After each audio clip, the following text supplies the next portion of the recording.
National parliament বা জাতীয় সংসদ আসন সংখ্যা মাত্র ৩০০, অথচ এর বিপরীতে ত্রয়োদশ জাতীয় সংসদ নির্বাচনে প্রতিদ্বন্দ্বিতা করেছেন মোট ১,৯৮১ জন প্রার্থী, অর্থাৎ গড়ে ৬ জনের বেশি লড়েছেন একটি আসনের জন্য। এতে পরিষ্কার জনপ্রতিনিধি হওয়ার দৌড় কতটা কঠিন।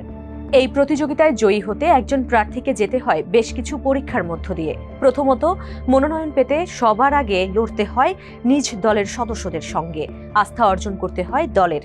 এরপর হয় ভোটের লড়াই, যেখানে বিরোধী দল ও স্বতন্ত্র প্রার্থীদের বিপক্ষে ভোটারদের সর্বোচ্চ সমর্থন পেলে সংসদে যাওয়ার অনুমতি মেলে।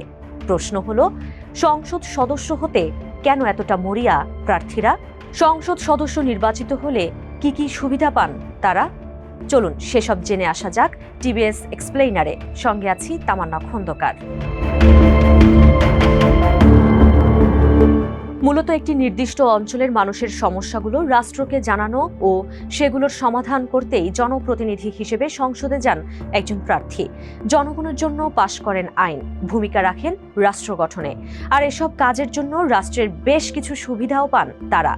এর মধ্যে প্রতি মাসে ৫৫,০০০ টাকা বেতন পান একজন সংসদ সদস্য।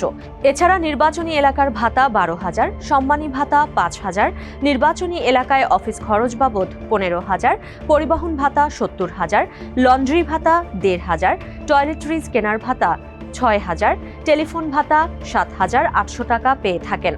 এই হিসাবে প্রতি মাসে ১,৭০,০০০-এরও বেশি টাকা পান এমপিরা। মাসের এই প্রাপ্তির বাইরে দেশের অভ্যন্তরে ভ্রমণের জন্য প্রতি বছর ১,২০,০০০ ও স্বেচ্ছাধীন তহবিলে ৫ লাখ টাকা পান সংসদ সদস্যরা। এছাড়া শুল্কমুক্তভাবে গাড়ি আমদানির সুবিধাও পান এমপিরা, পান সংসদ ভবন এলাকায় এমপি হোস্টেলে বসবাসের সুবিধাও। সরকার পরিচালনায় মন্ত্রীদের ভূমিকা থাকায় তাদের বেতন ভাতা ও অন্যান্য সুবিধা এমপিদের তুলনায় বেশি। এক্ষেত্রে সর্বোচ্চ বেতন পান প্রধানমন্ত্রী। The prime ministers remuneration and privilege amendment bill ২০১৬ অনুযায়ী প্রধানমন্ত্রীর বেতন মাসে ১,১৫,০০০ টাকা। এছাড়া বাড়ি ভাড়া বাবদ ১ লাখ ও দৈনিক ভাতা বাবদ ৩,০০০ টাকা পান তিনি। অন্যদিকে একজন মন্ত্রী বেতন পান ১,০৫,০০০ টাকা। ডেপুটি স্পিকার, বিরোধী দলীয় নেতা এবং চিফ হুইপরাও সমান বেতন পান। অন্যদিকে প্রতিমন্ত্রীরা বেতন পান ৯২,০০০ টাকা। তাদের কাউকেই বেতনের জন্য কোনো কর দিতে হয় না। এ তো গেল বেতন ও বাড়ি ভাড়া প্রসঙ্গ। এর বাইরেও বহু সুবিধা পান একজন মন্ত্রী। এই যেমন মোবাইল কেনার জন্যই পান ৭৫,০০০ টাকা। এছাড়া দৈনিক ভাতা ২,০০০, নিয়ামক ভাতা মাসিক ১০,০০০, স্বেচ্ছাধীন তহবিলে বার্ষিক ১০ লাখ টাকা পান এমপিরা। সরকারি খরচে সার্বক্ষণিক পান গাড়ি সুবিধা। ঢাকার বাইরে অফিসিয়াল ট্যুরের জন্য থাকে অতিরিক্ত একটি জিপ গাড়ি। শুধু কি তাই, সরকারি খরচে রেল ও বিদেশ ভ্রমণ, বিনা ভাড়ায় সরকারি বাসভবন, গ্যাস, বিদ্যুৎ, পানি, টেলিফোন সহ ভবনটির যাবতীয় রক্ষণাবেক্ষণ সবই বহন করে সরকার। এমনকি আসবাবপত্র কেনার জন্য সর্বোচ্চ ৫ লাখ টাকা পান এক একজন মন্ত্রী। তবে সরকারি বাসায় না থাকলে বাড়ি ভাড়া বাবদ ৮০,০০০ টাকা পান। সেই সঙ্গে বাড়ি ব্যবস্থাপনা খরচ ও সব ধরনের সেবা খাতের বিল দেওয়া হয় মন্ত্রীকে। শুধু তাই নয়, সরকারি খরচে সার্বক্ষণিক নিরাপত্তা প্রহরী, বাসস্থান থেকে অফিস বা অফিস থেকে বাসস্থানে যাতায়াতের খরচও পান তারা। নিজের এবং পরিবারের সদস্যদের ভ্রমণ খরচও পান এক একজন মন্ত্রী।